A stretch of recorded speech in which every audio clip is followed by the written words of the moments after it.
Hey everyone, Zion over here from Nintendo Life, and today we're here to share with you our review of the Donkey Kong Bonanza, DK Island, and Emerald Rush DLC for Nintendo Switch 2. Now, this review was originally written by Jim Norman for NintendoLife.com, but was reworked into this video for all of you by me.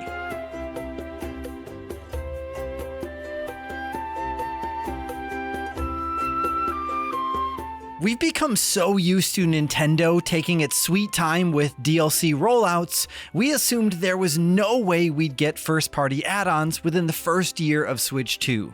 Animal Crossing's Happy Home Paradise, Mario Kart's Booster Course Pass, and Splatoon's Side Order were all pleasantly surprising, not because of their packed bonus content, though that was a welcome factor, but because we'd given up hope of ever hearing from those games again. So you can only imagine our surprise when Nintendo flung an image of DK and Pauline at us last week, accompanied by the words DLC and available today. It's been a little over 2 months, only 2 months, since Donkey Kong Bonanza launched on Switch 2, and the DLC is already here. The DK Island and Emerald Rush expansion packs in a new area to explore in a ridiculously fun new game mode, but its proximity to the base game's arrival and a $20 price tag make it difficult to shake the feeling that this add-on content should have been included from the jump. So in short, this banana is split. Now let's kick things off with the positives, because come on, could you be mean to DK's goofy little grin? No, I don't think you can. We'll get to DK Island in just a moment, but the new Emerald Rush mode is undoubtedly the star of the show here. This takes the basic movement and combat of Bananza and shapes it into a roguelike. Yes, a roguelike. It sounds like a bit of a square peg in a round hole situation, does it not? But don't worry, we were of the same mind for a second as well, but once we started barreling around with a timer ticking away in the background, we quickly saw the two were a match made in a banana horde. After the events of the main story, which we won't be spoiling too much here, the big bad Void Kong finds himself chilling on the surface at DK Island, the one from Donkey Kong Country and Donkey Kong 64. Putting his Banandium passions behind him, he ropes DK and Pauline into a new mining operation, Emerald Ore. Void has quotas to fill, and he wants to fill them fast, so our beloved platforming pair set out collecting as much of the stuff as possible. Now, this isn't your typical roguelike setup, but stay with us here. Void's initial quotas are simple enough to fill within the 99-second time limit, but as the pressure ramps up, you'll need to rely on perks found in fossils scattered throughout the stage to keep the ore supplies rolling in. These boosts can increase the amount of ore you get from defeating an enemy, influence the frequency of treasure chests, or grant bonuses to certain Bonanza transformations. There's a boatload of them. What's important, however, is that every fossil will let you add one to your build, a build that resets with every run. And there's the roguelike repetition we know and love. Whether you fulfill all of Void's quotas or crash out under the pressure, DK's perks are reset for the next run, so you'll have to start from scratch to craft the ultimate ore collecting machine. Of course, the genre's randomization is all present and correct too, so no two builds will be identical.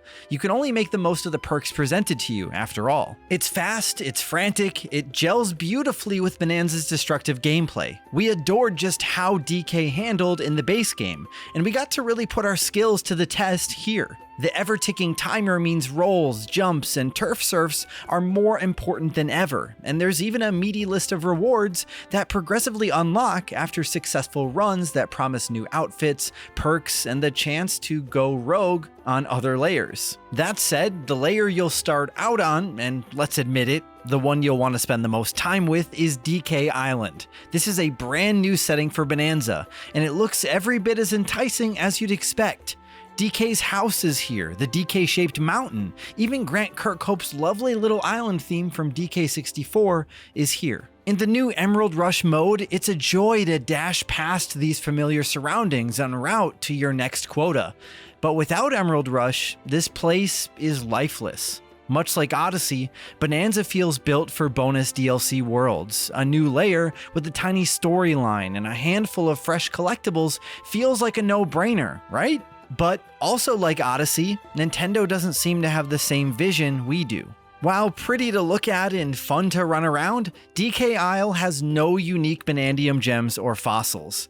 There are no missions to complete or bosses to battle.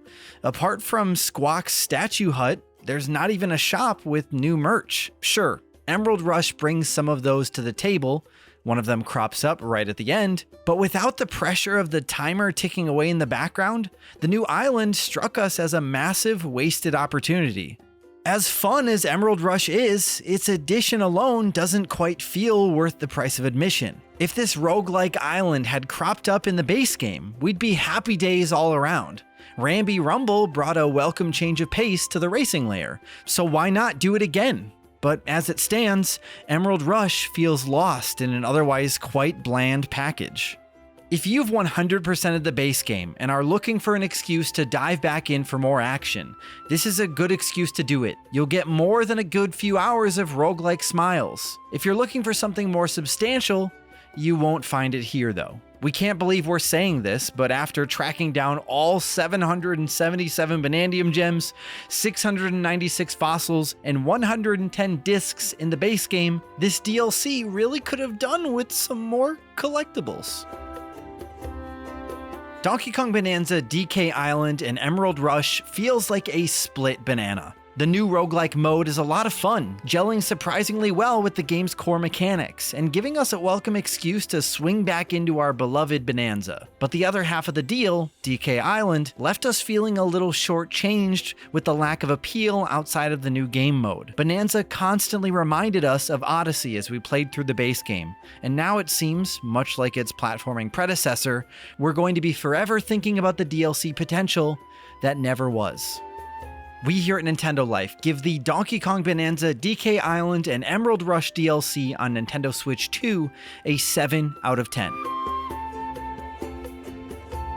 Now before we wrap up, I just want to mention the overall minecart roller coaster ride that my emotions went through while learning about and experiencing this DLC for myself. Felix and I were sitting down together watching the direct, and when this DLC first premiered, I was so excited for it. For anyone who's played Mario Odyssey all the way to the end, they'll know why this DK Island level had me so excited. I thought it was going to be kind of like the reward that you get at the end of Mario Odyssey. The trailer shows off the trademark palm trees from Donkey Kong Country. Diddy Kong and Dixie are there, along with Ramby, Squawks, and Cranky Kong. And who knows what else was going to be in store waiting for us on this island. The trailer didn't show us too much of the island, but I didn't care. I wanted to get out there and explore it for myself, and I was going to, no matter the cost. $20 seemed like a lot, but who cares? I'm gonna do it. It's probably worth it, right? Well, that depends. And to me, no, it's not. DK Island feels like a last-minute decision, an unfinished project. There are things here to love. Checking out DK's house is fun for a moment. Summoning Diddy and Dixie all around the island sounds like it could be some fun until you realize they're only there to be posed for photos. There are a few cool Easter eggs hidden around the island for Donkey Kong Country and 64 fans,